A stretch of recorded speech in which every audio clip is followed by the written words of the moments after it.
Well, does anyone else have any suggestion for today's discussion? Anything from anyone? You.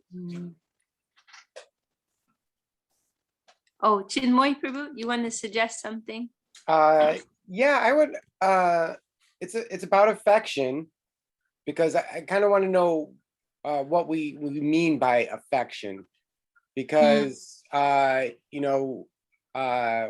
told that we have to have affectionate dealings with the environment, but also Krishna in the Bhagavad Gita says that we should be detached from this material world, and also in the Upadeshamrita, because we're told we only want to associate with devotees, and in one of the commentaries of, and I'm not sure, it's Srila Saraswati Thakur or Srila Bhaktivinoda Thakur, in the commentaries on the Upadeshamrita, it mentions that association means you're affectionate association.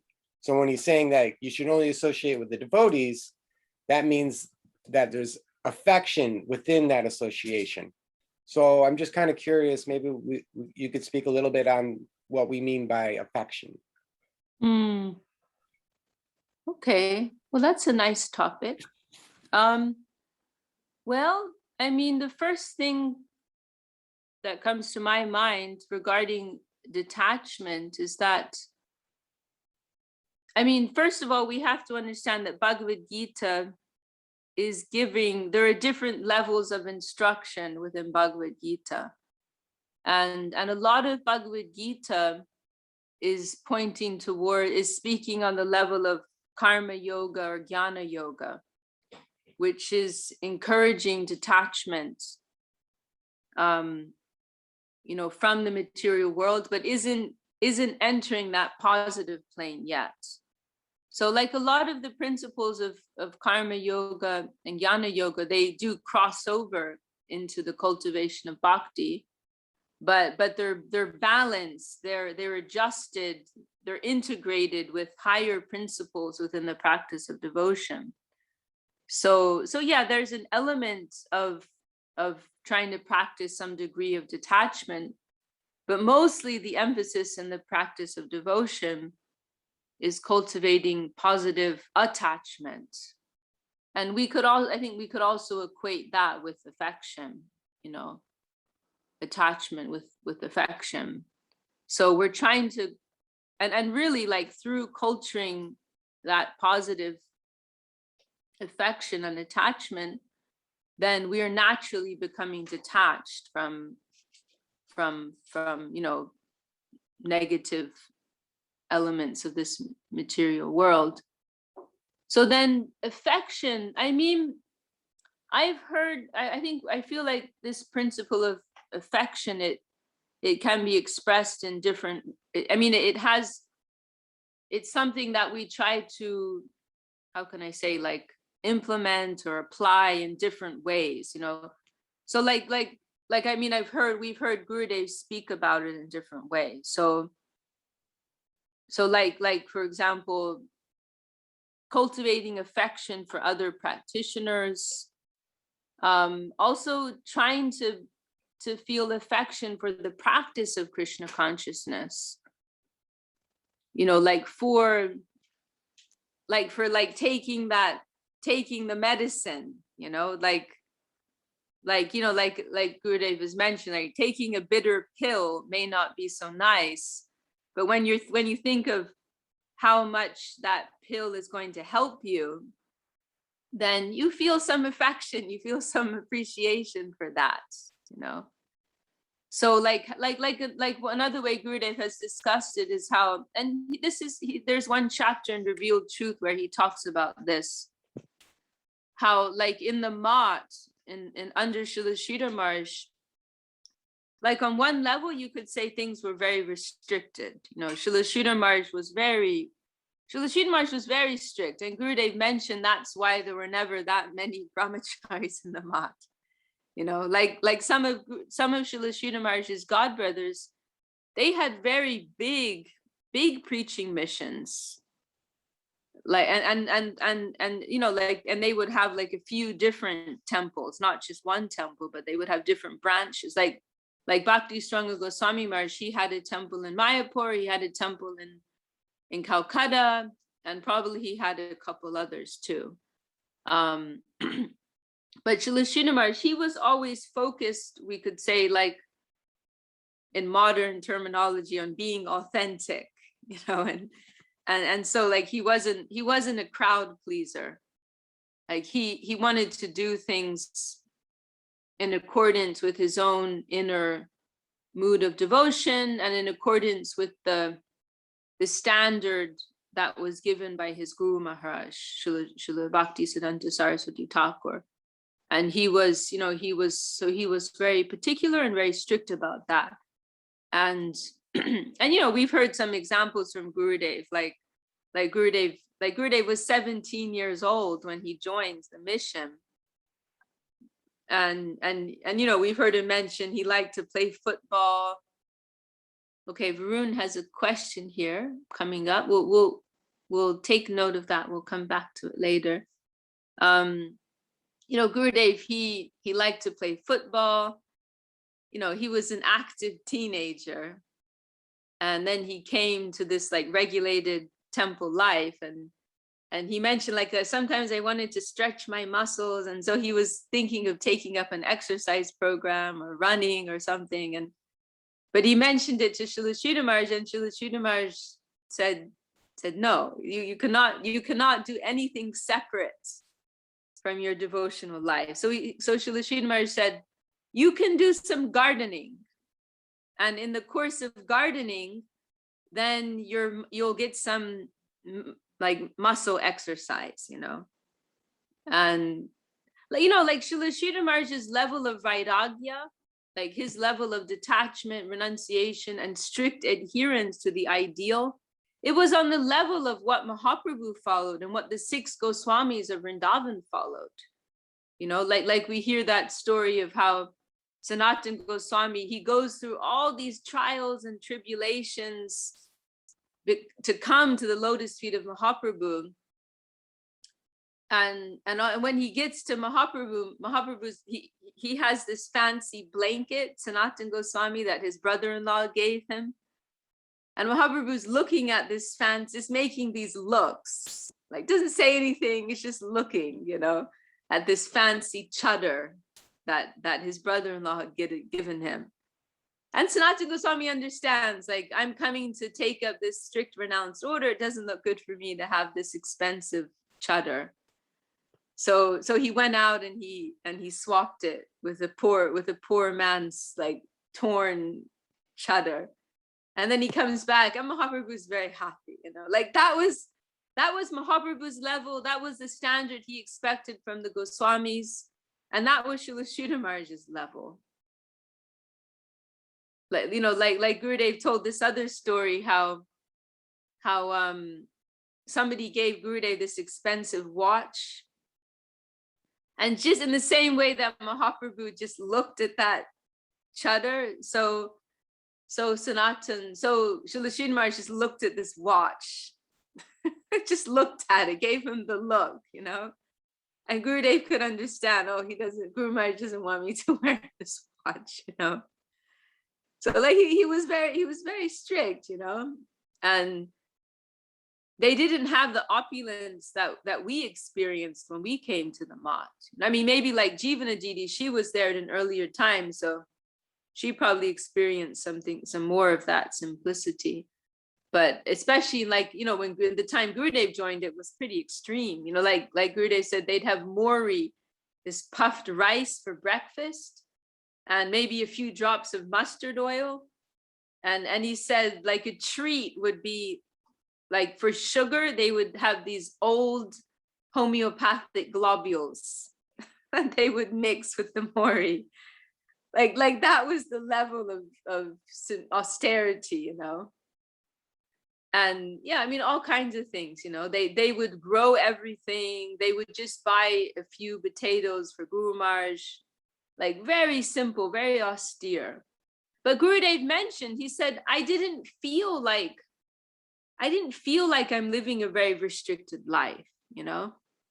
I felt like all of these regulations from Guru Maharaj, it was his love, it was his affection. it's like like another point Gurudev made is that we want to follow the spirit of like these restrictions or practices that we follow, like not so much the letter, but we want to connect with the spirit. And that also entails affection, actually. Like for example, about chocolate, like, because we can debate, it's a bean, it's a fruit. Oh, well, technically it's okay to take it on the Kadashi. And Gurudev, when somebody asked Gurudev, he said, well, that's beside the point. Like Kadashi is we're trying to observe a particular mood of simplicity. We're trying to live in a simple way on a Kadashi. And so chocolate, it's an opulent kind of food. So whether it's a bean or like these technicalities, that's beside the point, So like trying that also goes into the category of practicing with affection, like practicing in this conscious way, not because you're being told to do this and I'm following this rule, but because we really want to connect with the essence of what Krishna consciousness is, and we really earnestly want to progress. It's not like we're being told to do this, the rule book says this, so I have to do it with this like stoicism, this dry stoicism. But like, please, I'm so eager, like, tell me, what can I do to improve more? Like this is something I've imbibed into my heart. It's not just a set of do's and don'ts. It's not like some external religious, like ritualistic practice that I'm observing. But this is something that I'm really taking into my heart for my own like inner development. Like I want my own eagerness. Out of my own eagerness, I want to do this. Gurudev mentioned once that this is the real difference between vidhi and rag, like these two lines of practice, like more focused on regulations and more coming from a heart level. And Gurudev explained once, like raga marg, it doesn't necessarily mean abandoning rules and regulations. It means, he used the word hankering. It means that there's some hankering there, like there's some real inner desire. There's some inner attachments, for the Lord, for Guru, for the Vaishnavas, for the service. We're not just following like by the rule book or what the scripture says, but we're consciously considering with our own inner desire and inner mood of affection and attachment. So, and this is actually what distinguishes Krishna consciousness from so many other paths. We are actually coming into this sphere where it's not about right or wrong, but it's about like your own inner desire and what do you want?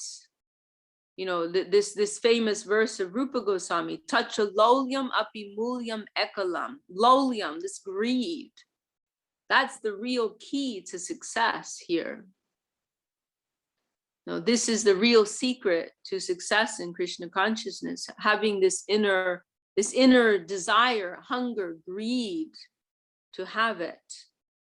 So that, that's all tied up with this idea, this principle of affection, like developing some like affectionate attachment and appreciation for the practices. Not like, oh God, I gotta chant my rounds, man, or I'm gonna go to hell, or if I don't chant my rounds, like I'm gonna be in big trouble if I don't do it, like, oh God, I gotta go and like do the puja now. I have to go cook now, like, oh man,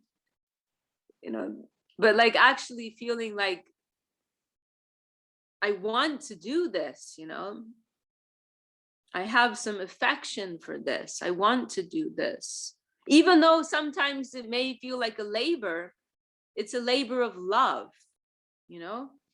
just like sometimes in family dealings, a mother doesn't always feel like feeding her baby, but she still has to do it, but it's with love. Like there may be some tiredness sometimes, but it's still, there's that inner love and desire. It's based on love and affection.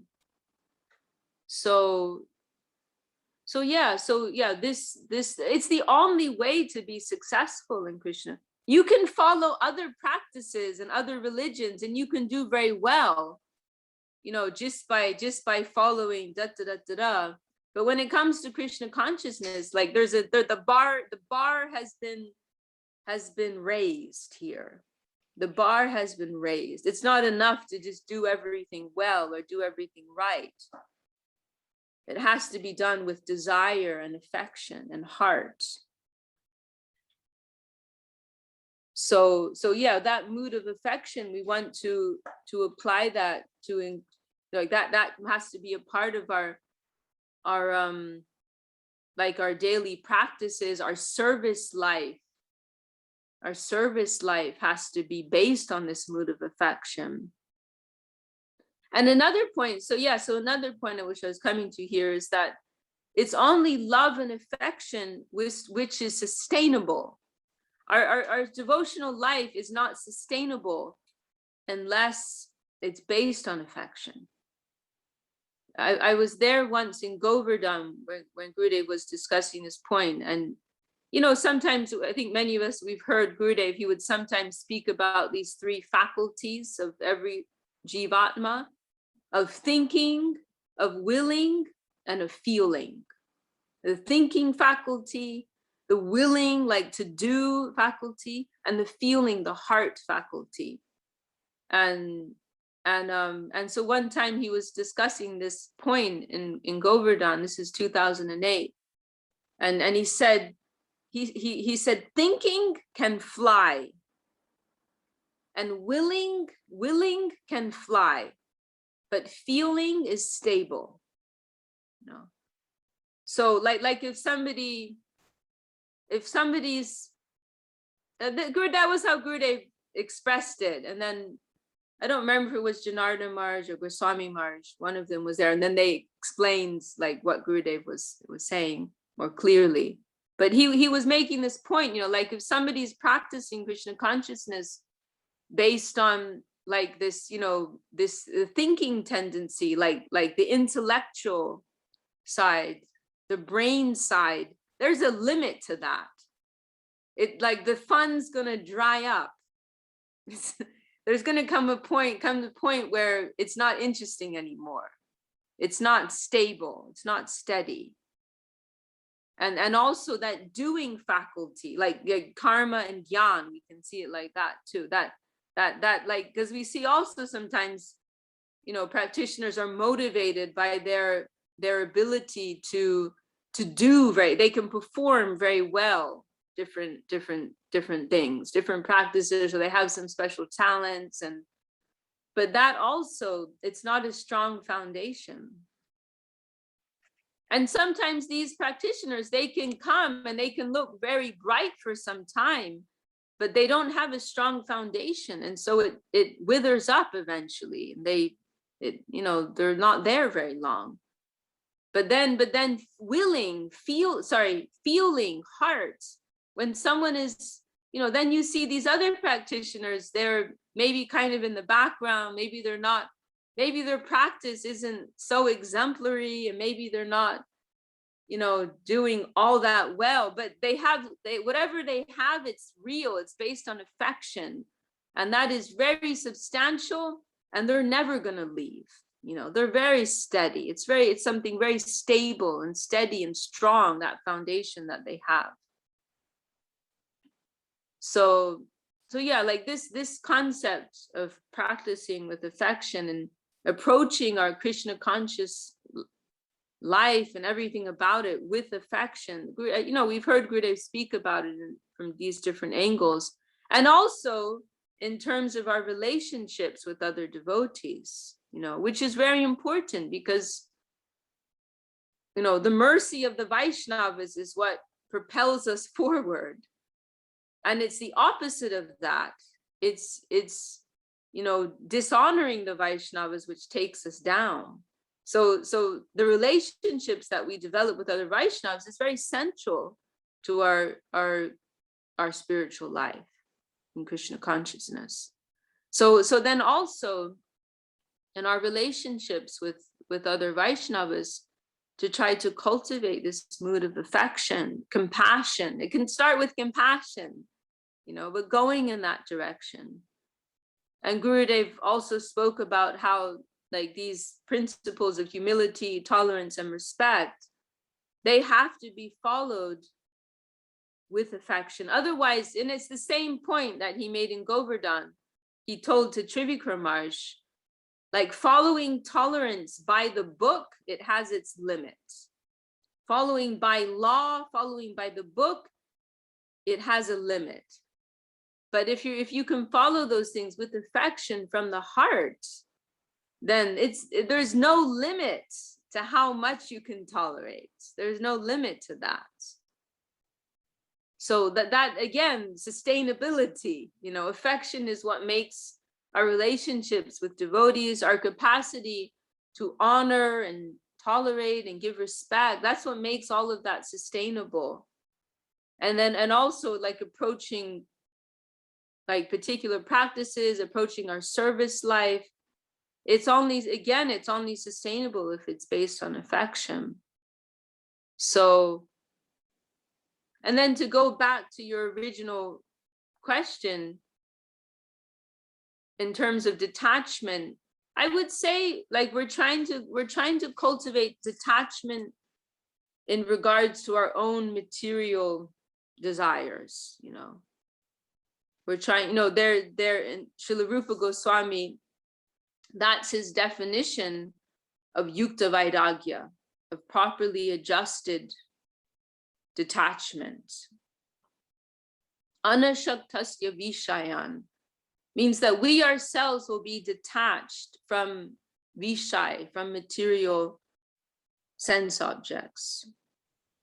Anashaktasya vishayan yataram upayunjata nirbandha Krishna sambandhe yukta vairagyam uchate. That we will cultivate this inner detachment in regards to our own desires. And we will see everything within the relativity of Krishna's interest. And by extension, the interest of the Guru, the Vaishnavas. So we'll see everything in connection with Krishna, in a positive sense. We'll see everything in connection with Krishna and Krishna's interest. And detached from our own, inner, our own material, selfish desires. That's where we're not applying detachment to other devotees or to our practices. There we want to have attachment. Of course, that also has to be adjusted, like the affection that we have for other Vaishnavas, that has to be properly adjusted. We want that affection to be on a spiritual basis. And we want to express affection in the right way. We want to give affection in the right way. Like, like Srila Sridhar, he's mentioned like ignorant love, like we don't just want to exchange affection on a material basis. We want to express affection. We want to see everyone. I mean, this is where Sambandha Gyan is so valuable. Seeing everything, in its proper place. Seeing everything properly, in a properly adjusted way. We want to express affection in that way, So, yeah. Is that helpful, Chinmoy Prabhu? Yes, can I just read you I found it in the Upadeshamrita. It's Bhaktivinoda Thakur's commentary on parts of the, and if I could just read it, because it has to deal with Sangha. And okay, so if affection is expressed in the act of giving gifts, accepting gifts, conversing privately, and eating together, then Sangha occurs. Giving something to a hungry or sick person and accepting something from a pious donor, these are to be done simply with a sense of duty. they are not to be done with affection. Even if they occur with bad person, those Sangha occurs with such persons in such acts. If they occur with a pure Vaishnava, then affection should be present in the act. When one expresses affection, then Sangha occurs. Okay, okay. Well, this is If with affection one gives to a bad person or accepts something from them, then bad Sangha occurs. okay, okay. So you wanted this to be elaborated upon this Well, point. no, I mean, no, everything that you've said has been very, very, very beautiful, but also this particular point. Okay, you're adding there. You're adding Yeah. there. Yeah, that's a very nice point. How does the verse go again? That verse? What's the verse there? The commentary? No, the Upadeshamrita verse. Dadati Pratagrinata. Yes. Thank you, Ramananda Prabhu. Ramananda Prabhu. You're welcome. Yeah. Dadati Pratigranati Guyama Gyati Prichati Bhunkte Bhujayate Chaiva Shadvidam Priti Lakshanam. Yeah. So yeah, that's a very nice point that I mean it was expressed very, very nicely there, that association takes place in terms of our own consciousness. So if we are, these are intimate exchanges which take place in all spheres of life, to give gifts, to receive gifts, to reveal our mind to others and to hear others reveal their minds, to give food and to receive food. Like these are intimate exchanges that involve this exchange of conscious, like an energetic, there's an energy exchange that goes on in these things. And we try to restrict those to persons who, are of the same mindset as ourselves. We want to restrict these with persons who we're happy to have this energy exchange with. So ideally, those are only with Vaishnavas. And where it's not possible, then this is a very nice point of Bhaktivinoda Thakur. We can have that inner detachment. Sometimes we have to do it with some obligation. And so we can try to do so with some inner detachment. But when it's with the Vaishnavas, with the devotees, then we can have affection there in the exchange. And that will be beneficial for us. So yeah, that's very nice, actually. I don't think I've heard that point expressed so clearly by our gurus. That's very nice. You shared that. But we have a few more devotees have joined us. We have Ramananda Prabhu also in San Jose. Dandavat Prabhu. And Ananda Srupani in London. Dandavat. Krishna Mohini Didi in Spain is here. Dandavat Didi. Dandavat. And Suvasini Didi, who's also our neighbor at present in Ireland. Dandavat. Dandavat Didi. Dandavat. We had very nice programs with Suvasini in her home, and with her in Limerick as well. And Suyash Prabhu is joining us from Mauritius today. Dandavat, Suyash Prabhu. Dandavat. Dandavat. And Shama Sundari, also in Spain. Dandavat, Shama Sundari. Happy to have you with us. And also Narayani in California has also joined us. Dandavat, Narayani. Dandavat. Okay. Well, are you there, Govinda Nandini? I think she's been popping in and out. Okay, you're there now. So you had a topic, right? Yeah. Because we are helping Srila Trivika Maharaj with the Portuguese translation of Revealed Truth. And we have this a glossary to do. And some devotees picked up some words, and there are two words that I'm I'm asking your help to define, and the words are Guru Deva and Guru Maharaj. How could I Oh, explain like this? in the glossary. Yeah. I mean, I would probably just keep it simple and say, you could say Gurudev, an affectionate way of referring to our, you could say both an affectionate way of referring to our spiritual master, and in particular, we refer to Srila Govinda Maharaj like that. And you could say the same about Guru Maharaj, and a respectful, affectionate way of addressing one spiritual master. And in particular, in our community, we refer to Srila Sridhar Maharaj like that. Maybe something. Great. Yeah, I would probably say both, like, because they both have their general usage, and then within our mission, we have like our idiomatic usage in our mission. So I would probably mention that, yeah. Because like, especially in Bengal, what I see is that Guru Maharaj is how everybody refers to their guru.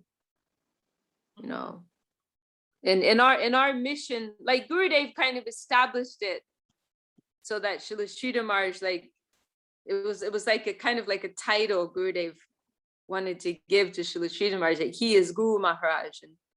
And I've heard that Gurudev commented once, like he didn't like it when someone was calling him Guru Maharaj, and he said, like, I gave that name to Guru Maharaj, like to Srila Sridhar Maharaj.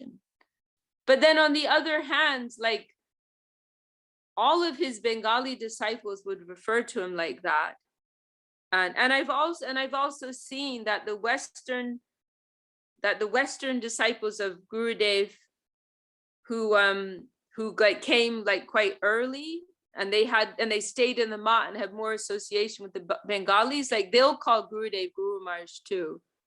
Like Sita, I think Sita refers to him like that.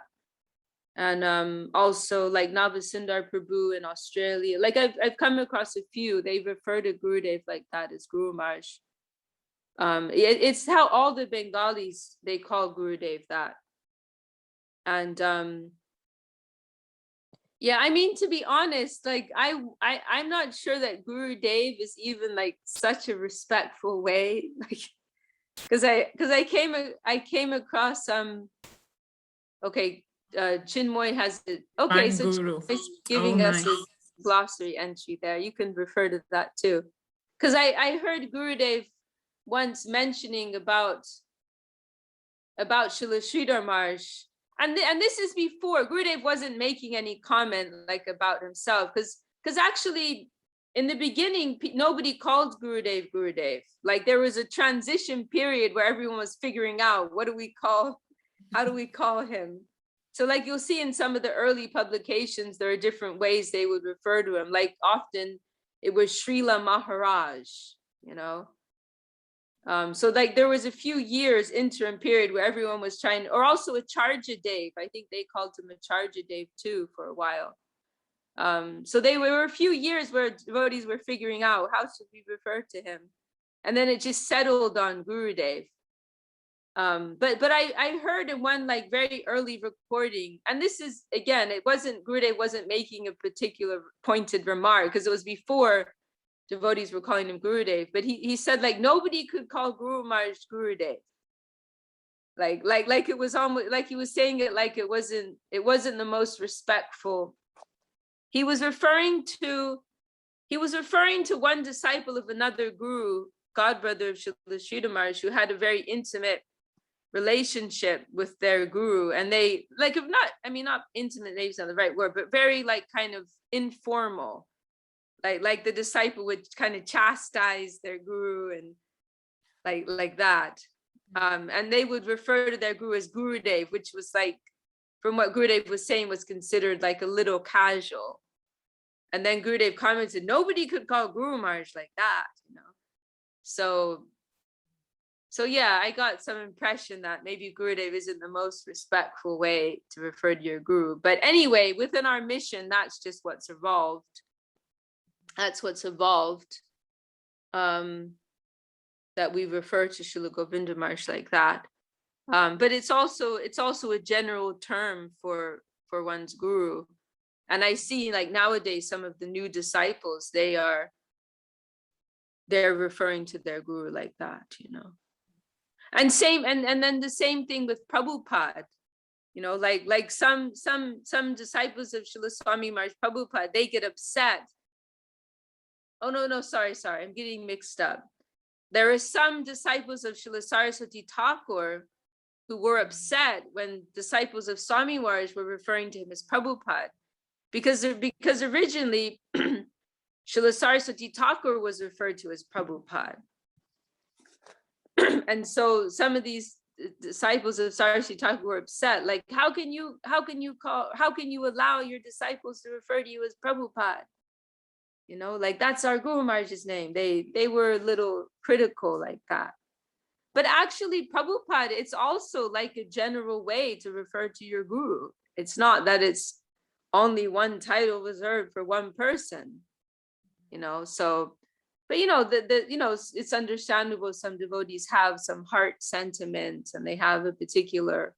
I mean, like for me, for example, like for me, Gurudev is Srila Govinda Maharaj, and I'm a little jarred if I hear people referring to others as Gurudev, you know. So, you know, I can understand that devotees will feel like that, but at the same time, I have to adjust, you know. So yeah, so anyway, the main point I'm making is that there's the general and there's specific. And in our mission, like we could say more broadly, Gurudev refers to Srila Govinda Maharaj, but it's also a general term to refer for anyone to refer to their guru. So it has both applications. And I can also add there that Srila Sridhar Maharaj supported that Swami Maharaj was referred to as Prabhupada, you know, he supported that, you know. Some of the God brothers criticized it, but Srila Sridhar Maharaj accepted it. And Gurudev, he also made a nice comment, like, he said, now Prabhupada has taken on a new meaning. Prabhupada means means a guru who can preach Krishna consciousness all over the world. Because both Saraswati Thakur and Swami Maharaj, they had that level of influence in the world and how Krishna consciousness was spread. So Gurudev made that nice adjustment too. I just remembered, sorry, that Varun also had a question. Let me go to the chat here. What was Varun's question? Thanks, Chimoy, also. I'm gonna copy paste. So Govinda and Dini, you're happy with that? Very. Thank you both for I also heard that it's kind of like almost like lineage, almost like myself and yourself. We would say Gurudev, Govinda Maharaj, and then Guru Maharaj, and then Param Guru Maharaj would be Srila Saraswati Thakur. And then say for somebody who's a disciple of Janardhan Maharaj would be Gurudev. Govinda Maharaj would be Guru Maharaj, and then Srila Sridhar Maharaj would be Param Guru Maharaj. But I don't know if that's accurate. I mean, the only thing that I can say is that the term Param Gurudev or Param Guru Maharaj is generally used to refer to your grandfather guru. So, I mean, the thing is, Gurudev and Guru Maharaj are actually synonymous. You know, they can be used interchangeably, and then the Param is added on to refer to your grandfather. You know, yeah. But sure. Oh, someone saying something? It's Narayani. Narayani. What Chinmoy Prabhu just said makes to me a lot of sense, because it's like simplification for a long, glorious name.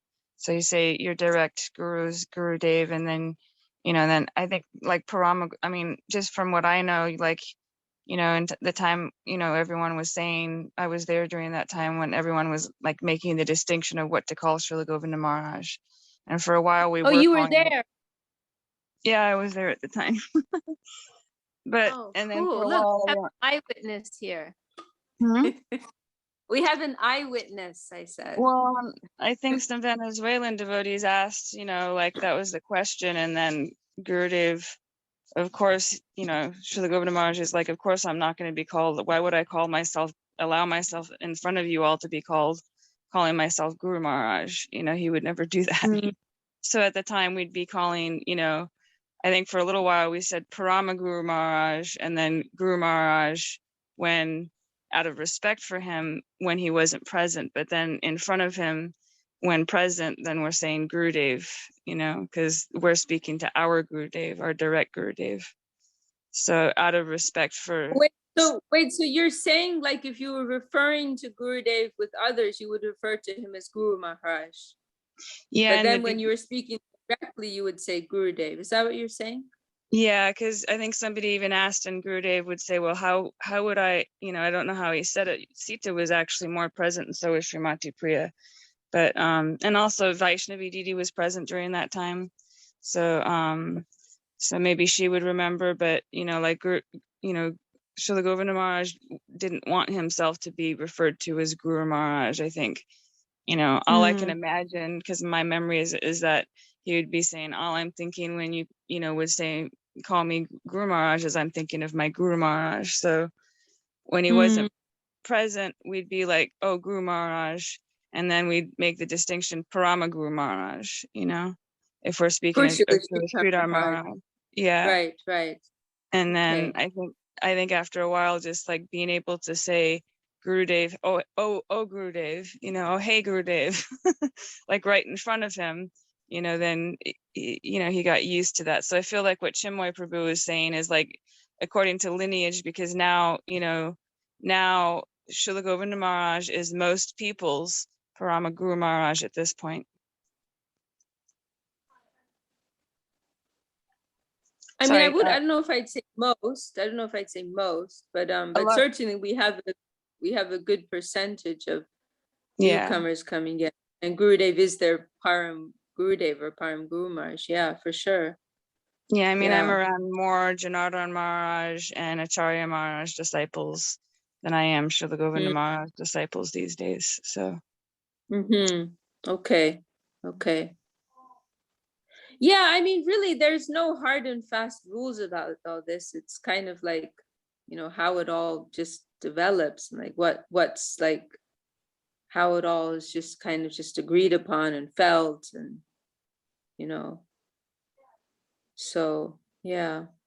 Well, that's really nice to hear, Narayani. Hear your personal experience of that. Yeah. I'm a shy one. I'm like, I should have never spoken. Now I've just confused everything. No, you haven't. That's wonderful to hear. Yeah, not at all. Thank you. Please, no shyness allowed here. Leave your shyness at the door. Yay. Okay. Okay, so Varun, do you want to tell us what your question was? Oh yeah. Let me get on this. So yeah, in the spirit of Chinmoy's question and speaking about affection, what is the meaning of devotee or associating with devotees? Does this mean only associating with individuals in an organization, mission, lineage, identify as Krishna consciousness, etc.? So yeah, generally, I keep thinking back to, I think you mentioned last week about Saraswati Thakur's comment on organizations. And I feel like with any organization, when people come together, it can create a religion, hierarchy, things like that.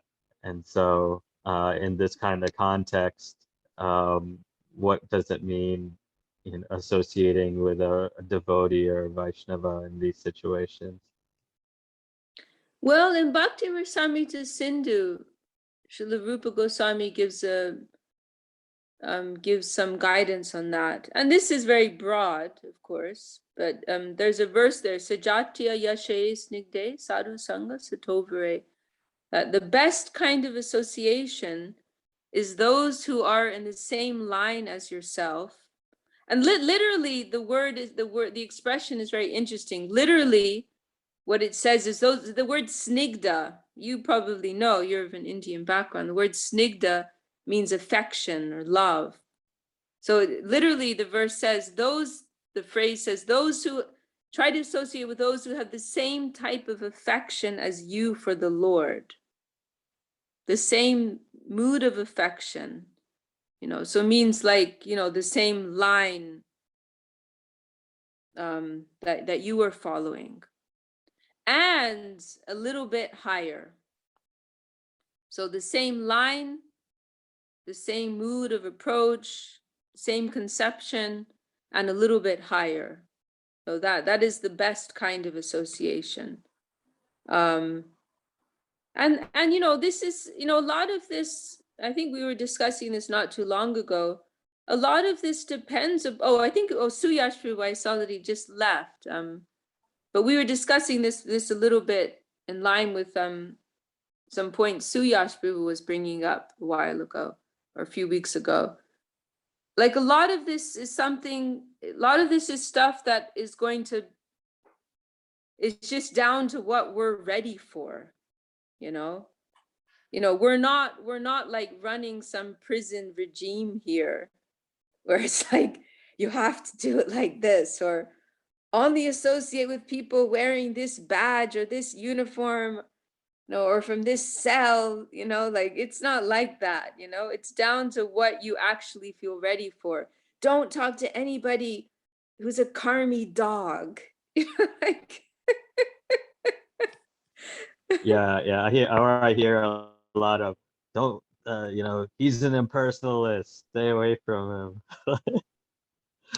A lot of this just comes down to what we're ready for, how much, or like what are we feeling necessity for, like at a certain level, we may be scared away if we're only associating with like really fanatic extreme followers. Might be too much for us, so like according to our degree of hunger for real Krishna consciousness, we will seek out that level of association. So yeah, I think what I said kind of just answers it. Like we're trying to, like, this is the ideal. Those who are in the same, like, what is the ideal of Krishna consciousness that we have subscribed to? What is let's appreciate the gradation here. If we've eliminated everything else and we've decided, okay, Krishna consciousness is the path, then there's also some diversity there. There's different groups within that, plane. Then what's the gradation there? Who's giving the sweetest and most elevated mood and style and conception? And then as much as possible, we're trying to associate with those persons. But remember also, and Chinmoy Prabhu just expressed this very nicely with his quote of Bhaktivinoda Thakur, association is something that takes place within the plane of our own intention and our own consciousness. So like real practicing life is never about cutting yourself off from people or hiding in a cave, or like before you enter, I'm going to check your IED, like what do you believe, what do you not believe, like for myself, for example, like I'm traveling a lot, at the moment I'm traveling, I'm meeting all kinds of people. I'm meeting people who have some like curiosity about Krishna consciousness, and I'm meeting persons who have some real faith in Krishna consciousness. But that faith is also, there's a whole spectrum there of faith. There's those who have more serious faith. There's those who have weaker faith. And then also, there's also a spectrum in terms of who I feel are more closely following the mood of my Gurudev, of my Guru Maharaj. You know, some are leaning a little more maybe to Swami Maharaj Prabhupada's style. Some are leaning a little more this way, some a little more that way. You know, but then so I'm meeting with all these people, I'm talking with everybody. I'm not like saying, hey, I'm only going to talk to you if you fit into this category, this criteria, you know. I'm talking to everyone, I'm friends with everyone, but in my inner heart, I'm making some distinction. You know, in my inner, maybe I might spend hours talking with someone who I feel is on another planet. like conceptually speaking, they're dressing the same way, you know, they're doing basically the same things, they're worshiping the same people, but I'm sitting with them and in my heart, I'm feeling like they're on another planet from me, you know? And then there might be someone else who I may not even talk to them that much, but I feel like there's a deep heart connection there. And I'm actually putting my faith, I'm putting my heart in them. And I feel like they have a deeper connection with my Gurudev, you know? So it's, you know, that's association takes place there, like in our inner, like Chinmoy Prabhu said, like, are we putting affection here? Like what is the degree of the faith that we are investing in this person? You know, we can talk with everyone, we can honor everyone, but how much affection, how much real, genuine faith are we investing in these persons? That's where it all counts. That's what really counts, you know? So yeah, what we really want to cultivate is that inner discrimination. Like who's closer to the ideal that I follow? Who's closer to that? Who's a little further away? And accordingly, how much faith and affection am I putting in that person? I think that would be my answer.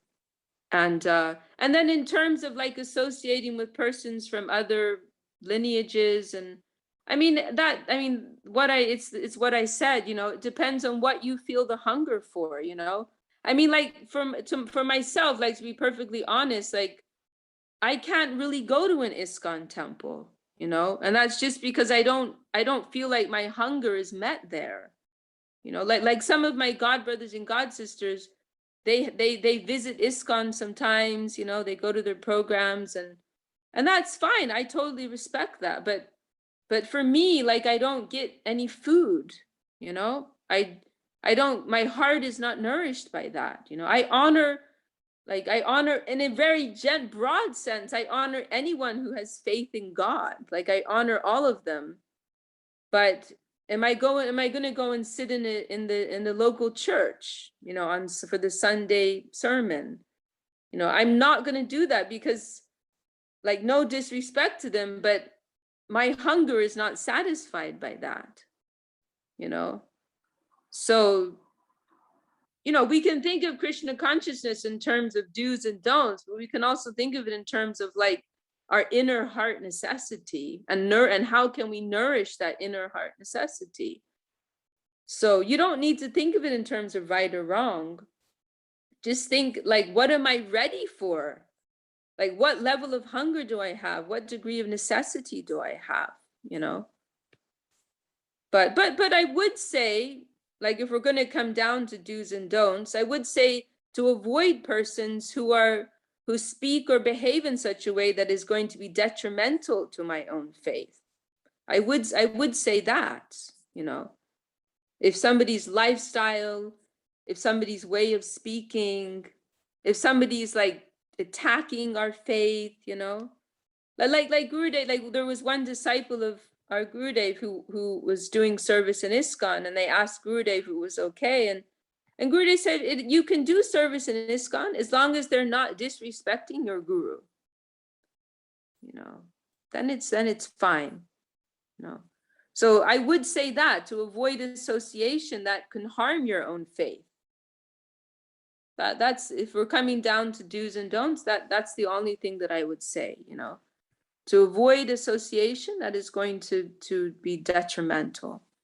But if there are persons who are honoring, who are respecting your own faith and your own devotion and your own guru, then that's fine, you know, that's fine. Is that helpful, Varun?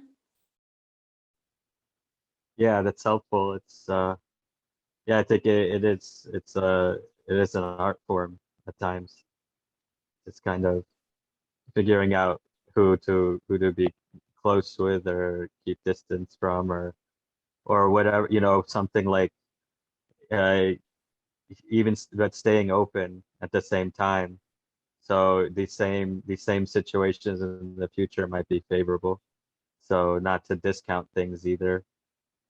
Um, but yeah, you know, I just think I in any organization, it's natural to get kind of sucked into like a group thing. So, you know, I always this question always pops into my mind of um, you know, like it could a person be Christian and also have this really high mood and also really high to move to the same place, but they're Christian, they label themselves Christian, you know, things like that. Well, you know, Gurudev would emphasize we're practicing Paramahamsa Dharma, you know, which means that we're trying to take the good from everywhere. We can learn something from everyone, you know. So we can look at the qualities of a Christian and we can appreciate them. We can take something. We may not seek out their company because they won't be so helpful for us in our cultivation of Krishna consciousness. But you know, they're you know, that's someone who we will respect and will honor, will have affection for them, and we can learn something from them even.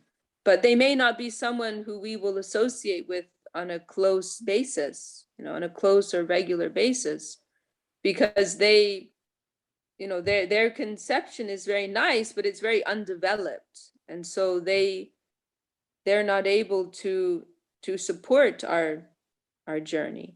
But again, Varun, like, you know, you don't have to put so much pressure on yourself. Like you're just starting out. You haven't even taken initiation yet, you know, like, you know, Yeah, just, you know, you can just, you know, feel your own hunger and what you're ready for, you know. You don't need to force anything upon yourself. You can go slowly. That's okay. You know.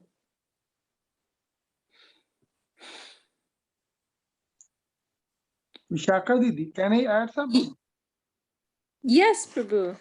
Yeah, I was listening some devotee actually from Christian background. He was asking Param Guru Maharaj, what is Rupanuga Dhara? Then Guru Maharaj explaining, because we are aspiring Rupanuga, we trying to go to that channel, to up to that channel, because love is coming.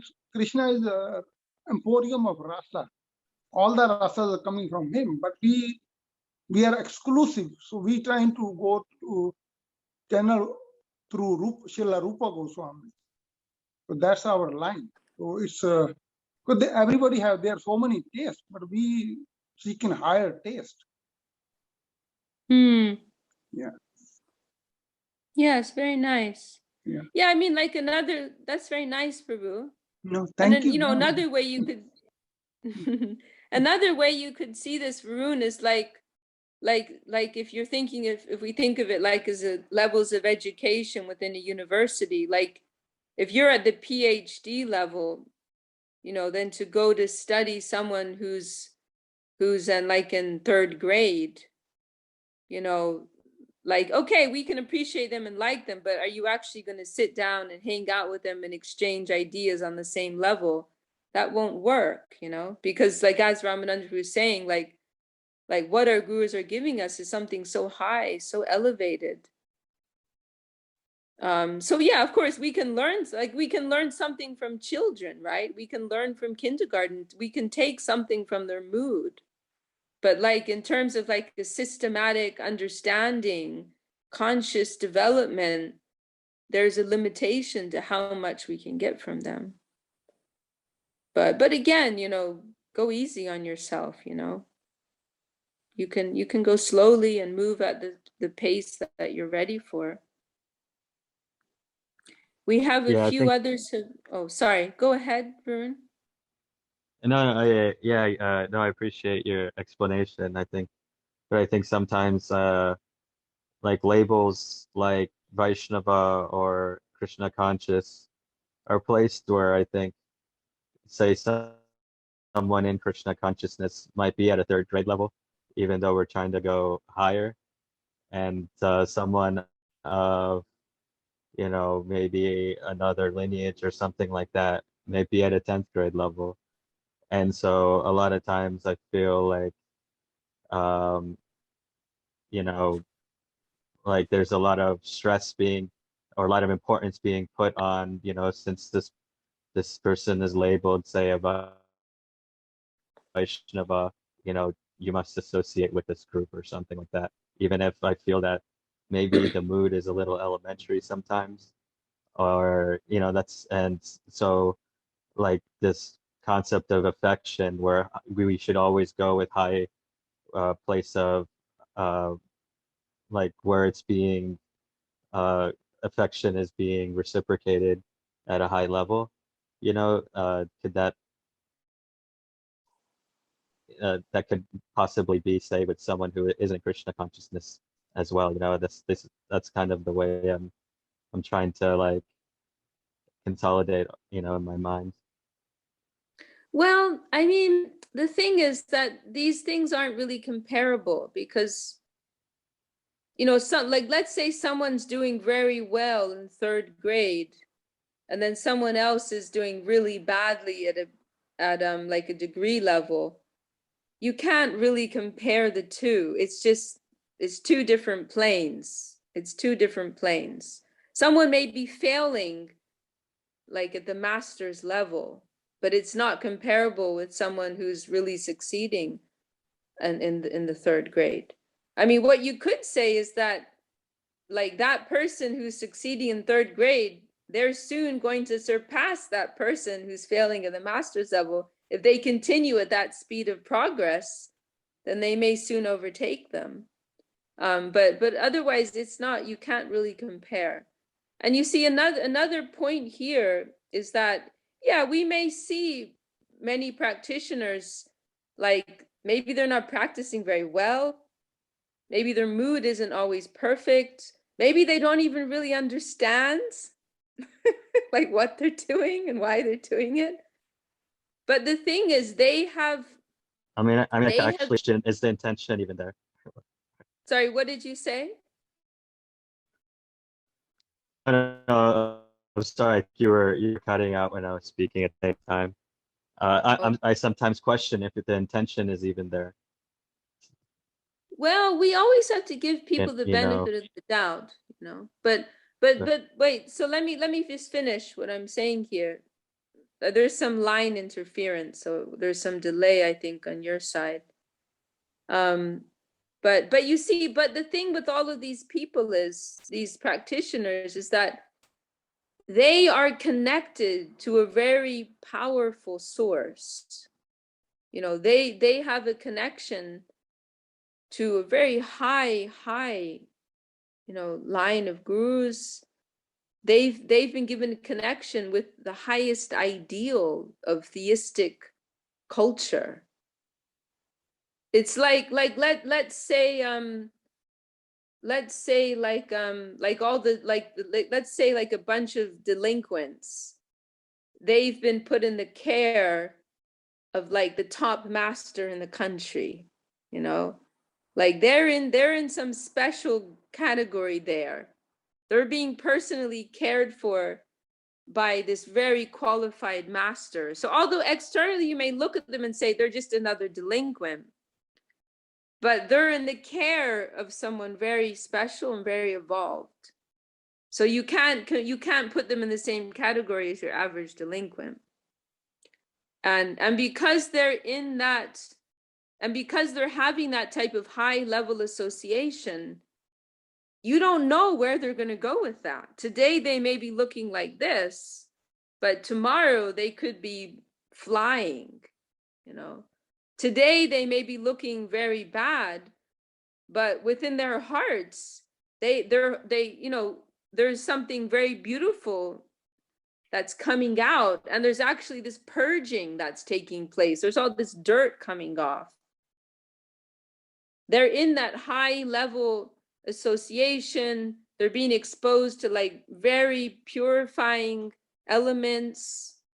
And we cannot judge them in the same way that we'll judge an average person of the world, because of that kind of association, because of the kind of exposure that they're having. So we cannot assess them by the same criteria by which we would assess other people. It's a very difficult point, Varun, and it might, it's something that can take time to really digest. Because it's like you're looking at these people and it's like, what is this? Like, this is not what I thought Krishna consciousness is. But like, as our faith in like who our gurus are, as our faith in what Krishna consciousness is develops, we'll begin to see them in another way. We'll begin to see them within the relativity of this high divine persons and substance that they are approaching. And we can't look at them in the same way as we would others. So you see, this is another point. There's nirgun and there's sagun. You see, and saguna means pertaining to this worldly plane. Guna refers to the material qualities. Saguna means something, composed of or involved with or affected by the material qualities, the material energy. Nirguna means devoid of material qualities, and it refers to something that's transcendental. And so anything that's been touched by the nirguna plane, by the transcendental plane, it's in a different category. And again, this is a really difficult point for many devotees to digest.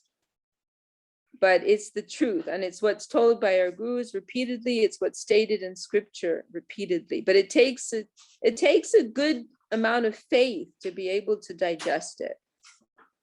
I'll give you an example that's given. I believe it's given in Mahabharata, that there was a hunter, and he had a butcher shop, and he came across this stone in the forest one day, and he thought, oh, this stone, it's perfect to use for my scales, like for weighing the meat.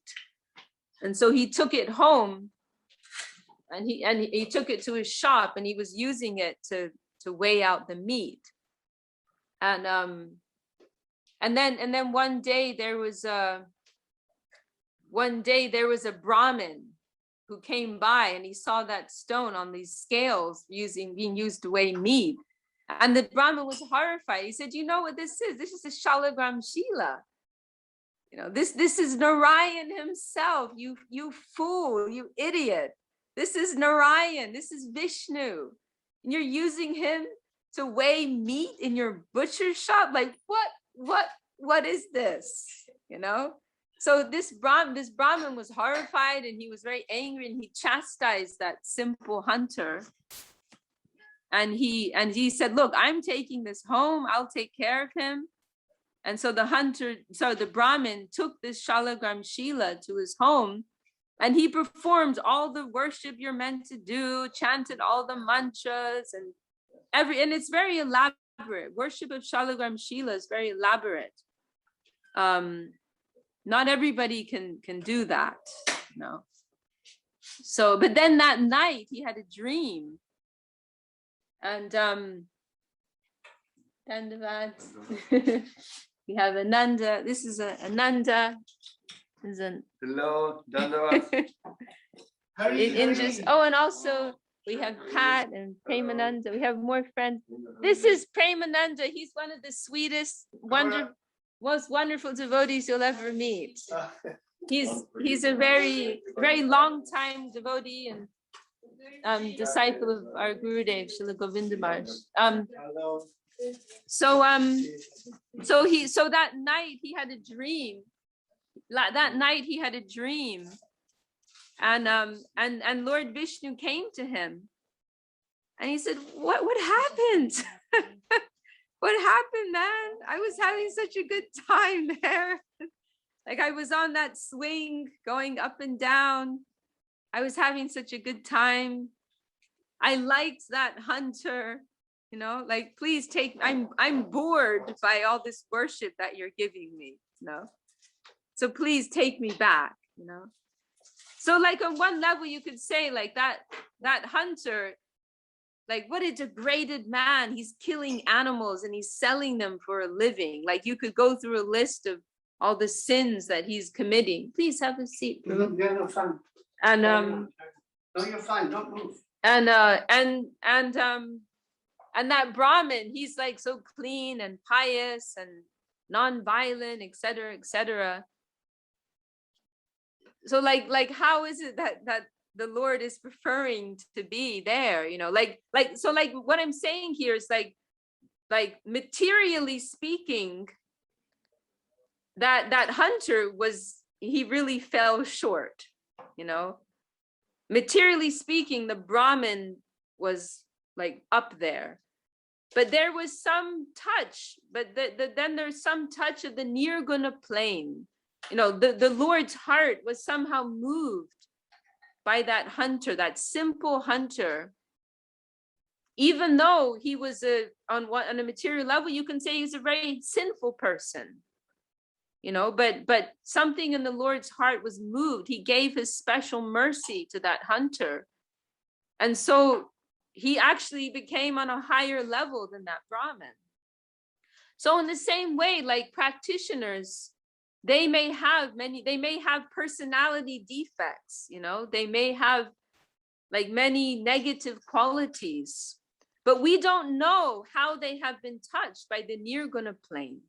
We don't know what type of touch is within their heart, what type of touch they've received from the Lord. So, you know, we just don't know. It's not something we can measure with our own senses. So we have to be very careful in how we are approaching and assessing practitioners of Krishna consciousness, because they're approaching something very high. They're approaching this nirguna plane. They're approaching this high, this transcendental plane, and we don't know how they've been touched by it. They may be full of bad material qualities.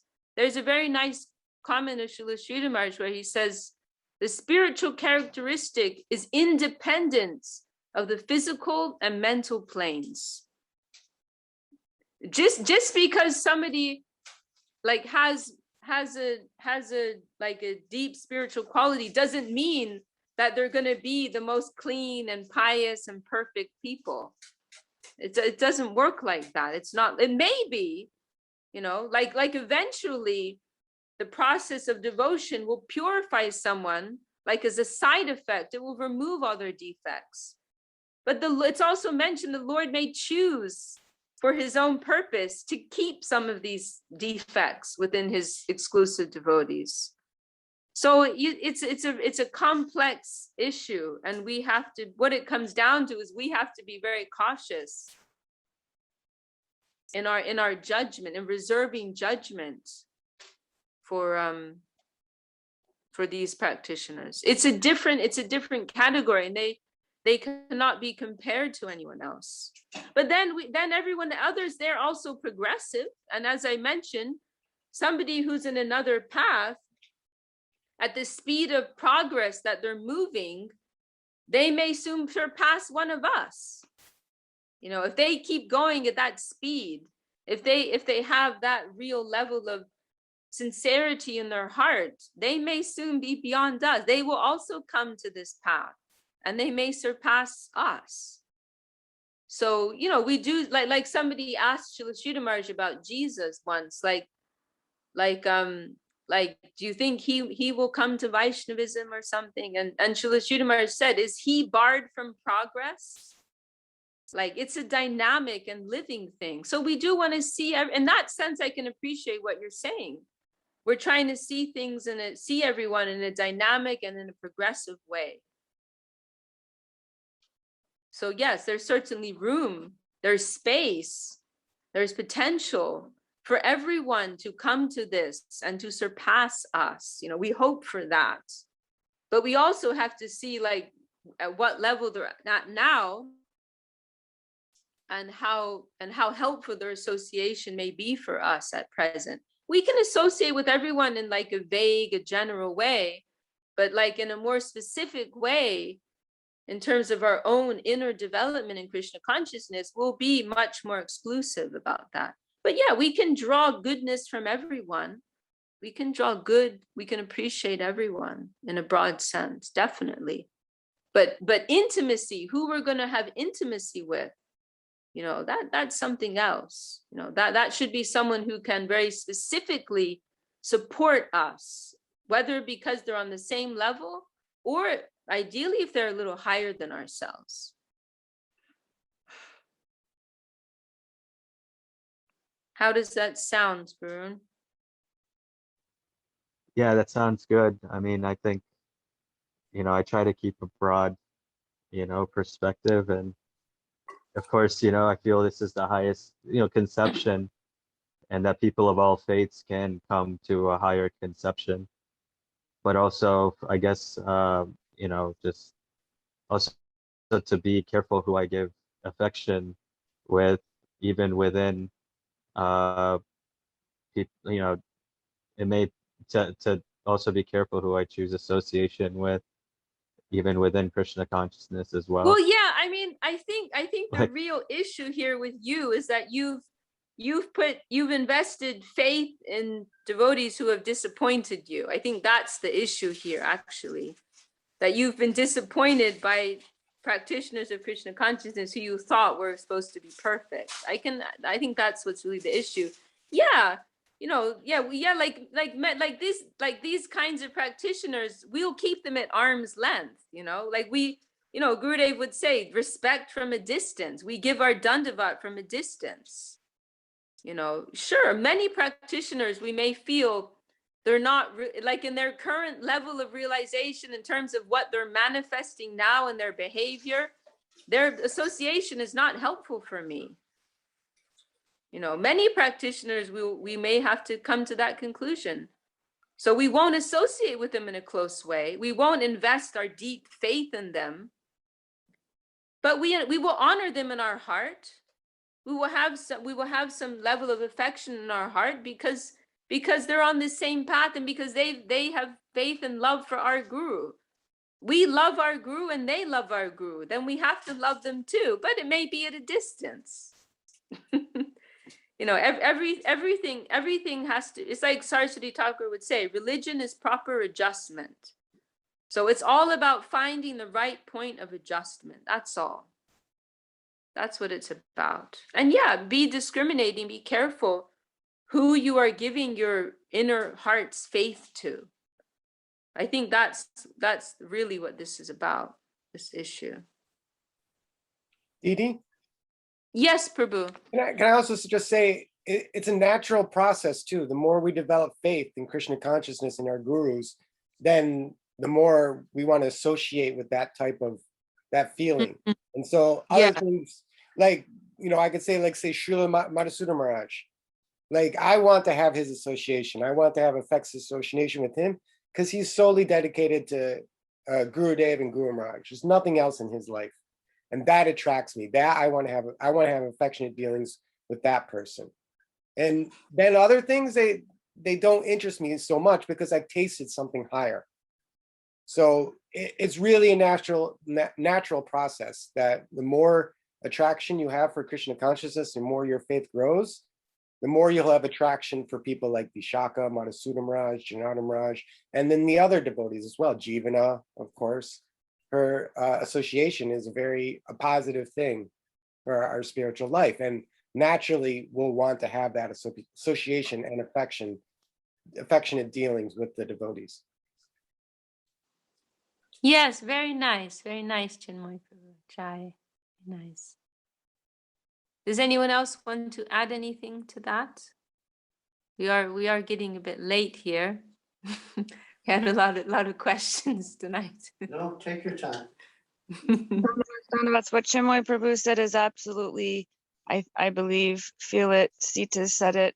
And I even spent time with Jeevan Aditi yesterday, and she's only positive, and she only makes you want to just like do tons of service. And also I called Bimala Didi, and also her mood, you know, just makes you want to dedicate, and your whole spine gets tingles when she speaks about everything. And she talks about the soul is her, and she says the soul is, you know, she is going over here, and she can hear like, you know, the impersonalness, but then she will feel this way, and then she will go here and she will feel that way. And for me, that was a really nice conversation, because I've been in many circles of people hearing many, many, many things, you know. So and then I never like it when I hear you know, well, we can't be, because those are those people, and they're malechid dogs, don't even be around them, you know. It seems like really harsh. So I really appreciate this I appreciate everybody today. Dandavat, dandavat, dandavat, my koti koti dandavats.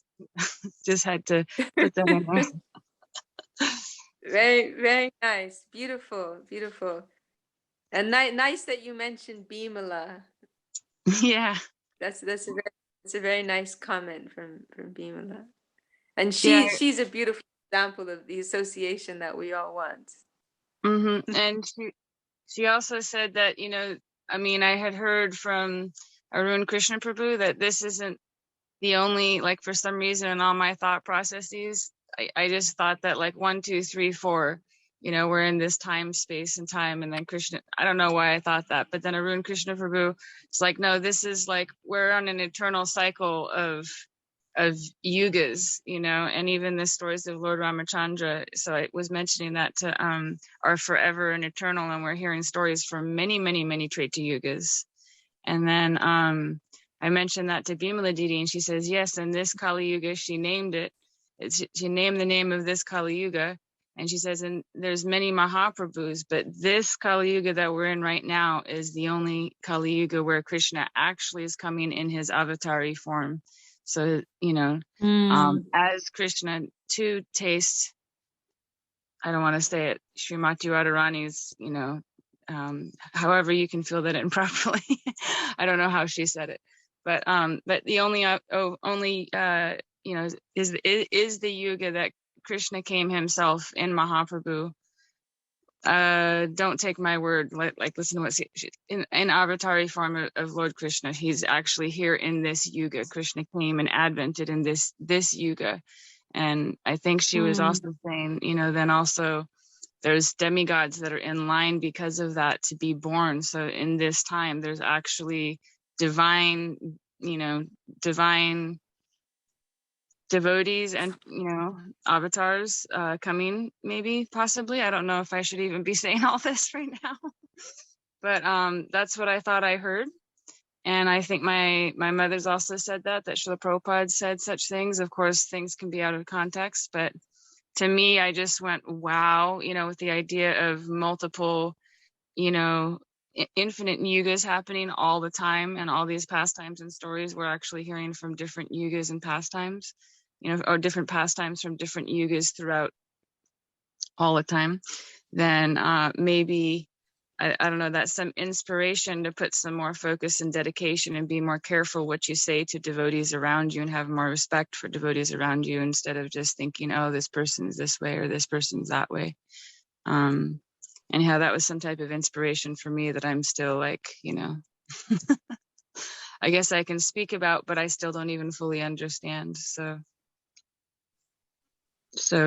in the presence of so many, you know, different ideas and or philosophies, I mean, I've found that there's people that are so dedicated and like a much better devotee of Buddha than I've ever been of my guru, or, you know, or Krishna himself, or any Mahaprabhu, anybody, you know.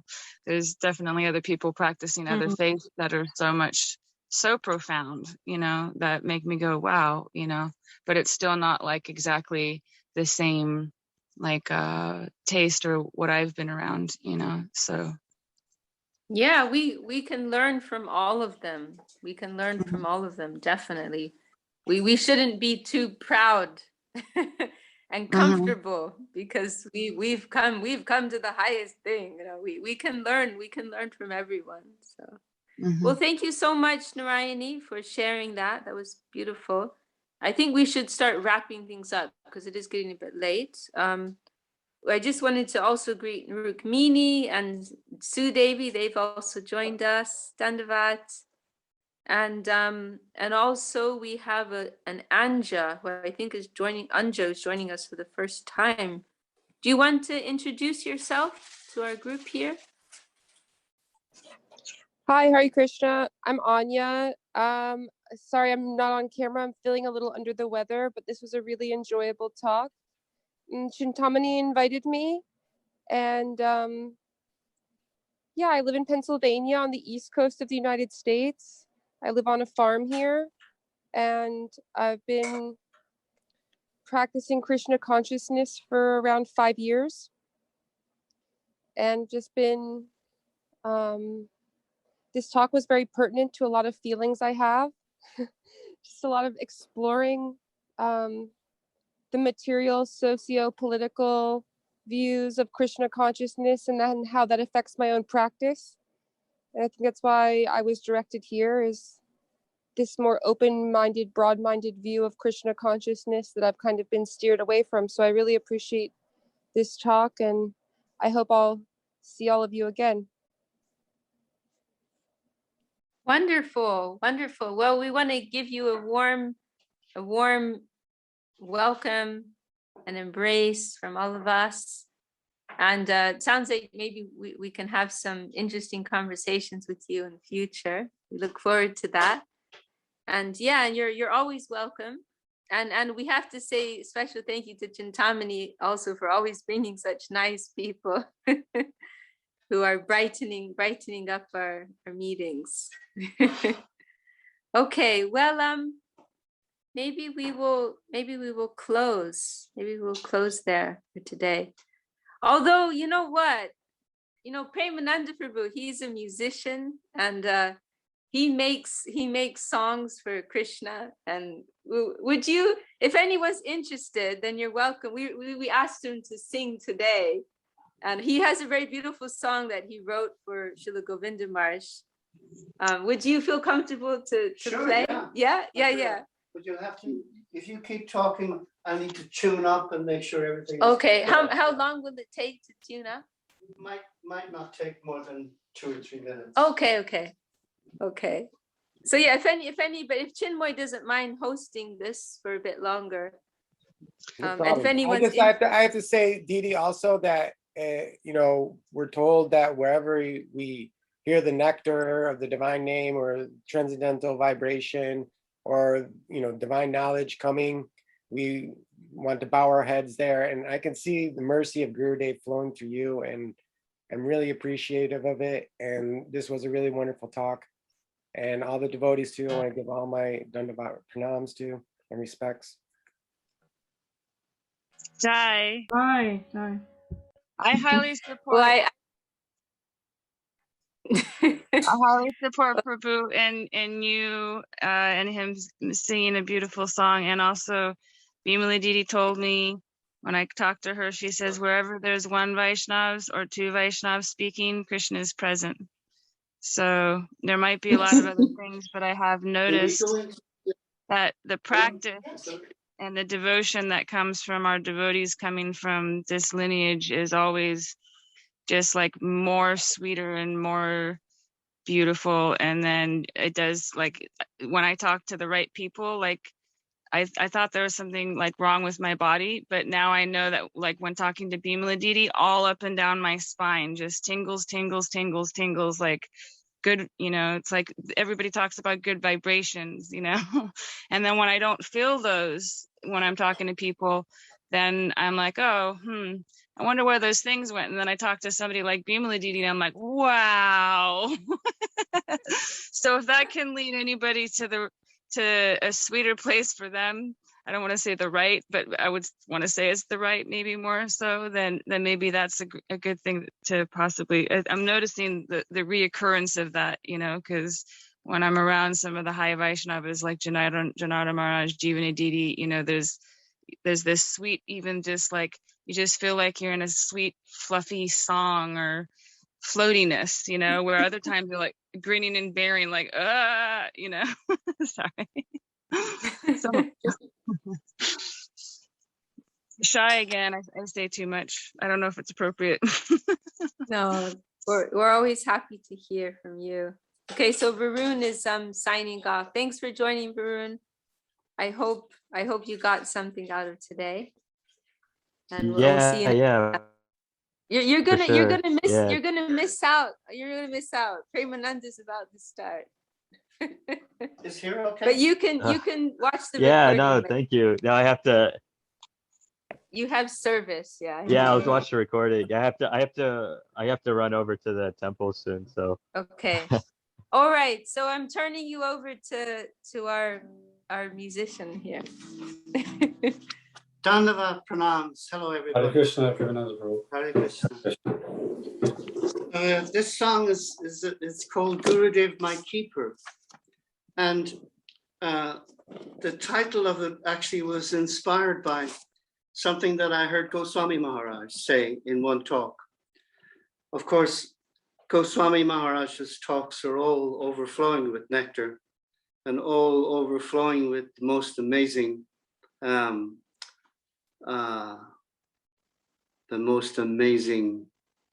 transcendental vibration that I've probably ever heard in my life. But one time anyway, he said he was giving one talk and he was like taking the position of a devotee. And let me see, how did it go? He was like speaking, he says, so how are you? How are you doing? And then he was giving the answer, as you keep me, Gurudev, that's how I'm doing. And so I was like very inspired by that. And I wrote this song and it's called Gurudev My Keeper. Okay. Wait, before you start, can you just clip this song to you? I'm gonna record you. She's gonna mic me up here. Okay. Oh man, I should have been prepared here. It's gonna take a while. It's quite a tangle of cables here. It's a spider's web. Thank you, Premananda Prabhu. It's good. Right on. Check it on where? Onto Onto your neck me here. somewhere. Okay. Here somewhere. Also on Facebook, we have Madhu Mangal Prabhu, who is giving his dandavats to Premananda Prabhu. Okay. Madhu Mangal? From where? London. From London? Yeah. Okay. Dandavats. Okay. Are you ready? Ready, yeah. Okay, here we go.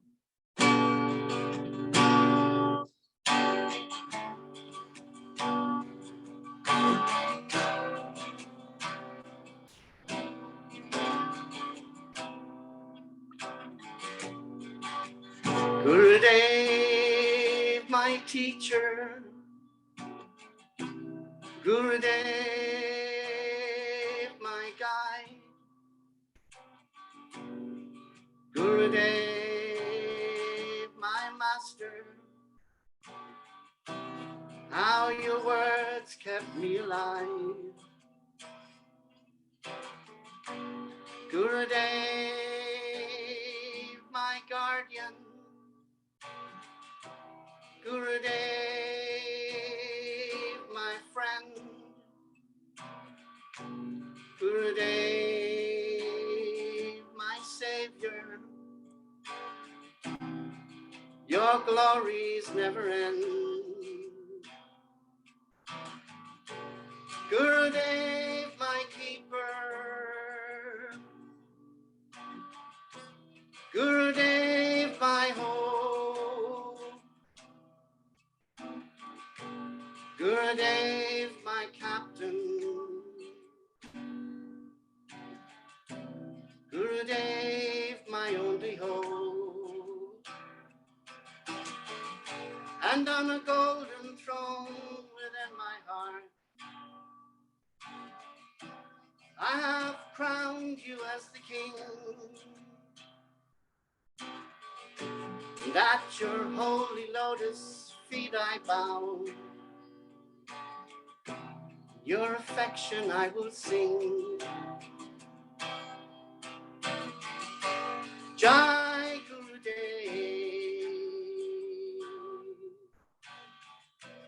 Jai Gurudev.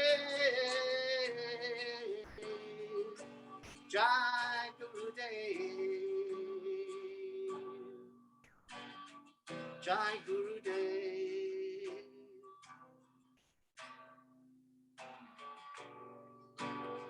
And it's hard to believe, but he makes me feel like he loves me, and 1,000 others too, just like Krishna's wives.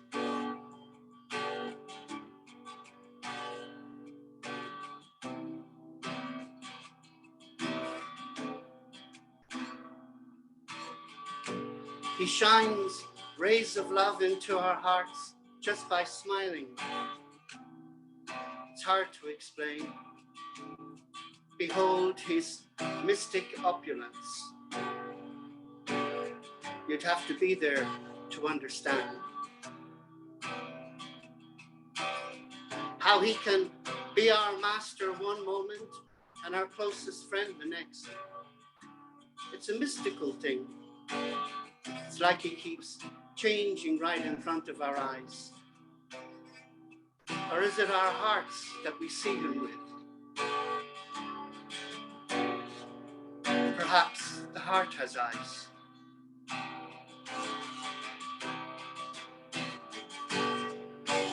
Gurudev, my keeper. Gurudev, my hope. Gurudev, my captain. Gurudev, my only hope. And on a golden throne within my heart, I have crowned you as the king. And at your holy lotus feet I bow. In your affection I will sing. Everybody sing. Jai Gurudev. Jai Gurudev. Jai Gurudev. Jai Gurudev. Jai Gurudev. Jai Gurudev. Jai Gurudev. Your affection I will sing.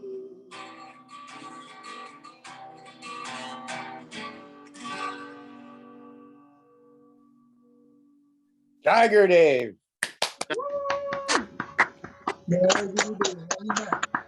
Ah, Gurudev. Thank you, Prabhu. So beautiful. Any last words as you take a bow? Jai Gurudev. Jai Gurudev. Okay, well, thank you for joining us, everyone, and we'll look forward to next week. Okay. Jai Vishakha Devi Dasi ki. Jai Gurudev, Shri Bhakti Sundar Gurudev, Swami Maharaj ki Jai, Vaishnava Vrinda ki Jai, Shri Hari Nam Sankirtan ki Jai, Jai Gaur Premanand.